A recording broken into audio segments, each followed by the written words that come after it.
Hello, today is Wednesday. It is the 22nd of August 2012. However, today's videos is mainly going to focus on what the charts looked like a year ago regarding silver as well as regarding the Dow Jones Industrials.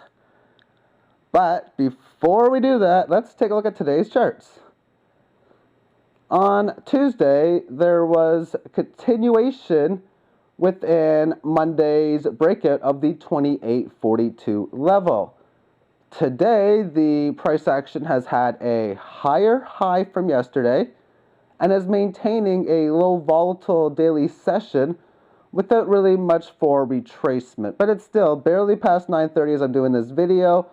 Lots of action to be played in today. Unsure if we're going to have a serious retracement for the daily chart, that is, at least down to here, or a test of the 30, or if we're just going to do as we're showing some sideways consolidation. I don't know, but I'm just going to leave it at that. I think the most probable is nothing. I don't know what's most probable. So I'm just going to leave it at that. Let's look back now at 1 year ago today. And we're going to take a look at silver on August the 22nd, 2011. And then we're going to take a look at the Dow Jones on that exact same date. This was what the daily chart looked like, and Fibonacci retracement, like it usually does. Very significant, very accurate. So let's take a look.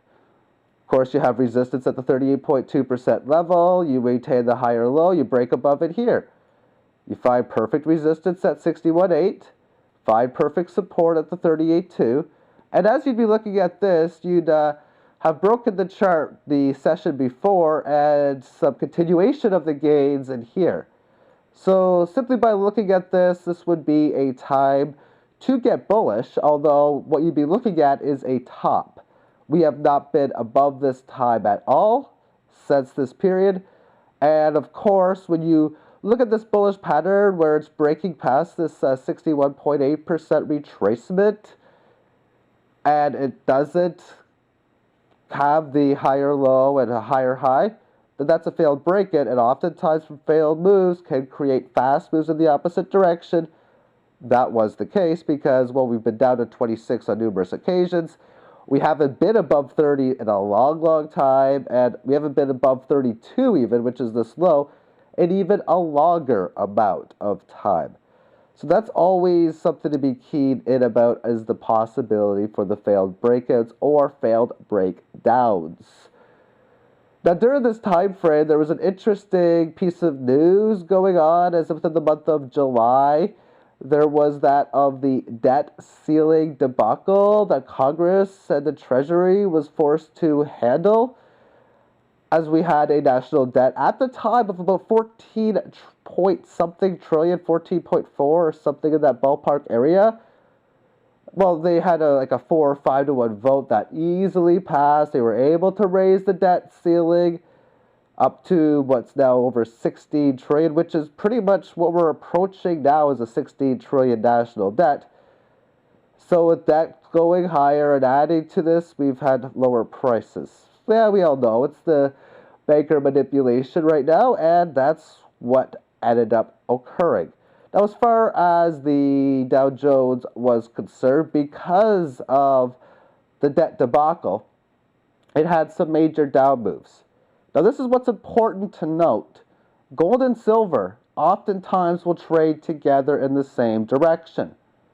That is not the case within the Dow Jones and silver. After all, you've seen this major decline, yet silver was breaking out, looking to make new highs. At the time, silver had a pattern that was really bullish, and the Dow Jones had a pattern that was really bearish. Today, silver, of course, is significantly lower from the chart that I'm showing you, and at 10,849, the Dow Jones is significantly higher. So no, they do not always trade together. Sometimes they will. Something to keep your eye on later on during the moments coming ahead. Now, the reason why this looked extremely weak, well, first of all, you had successful resistance where you were supposed to, the 38.2%.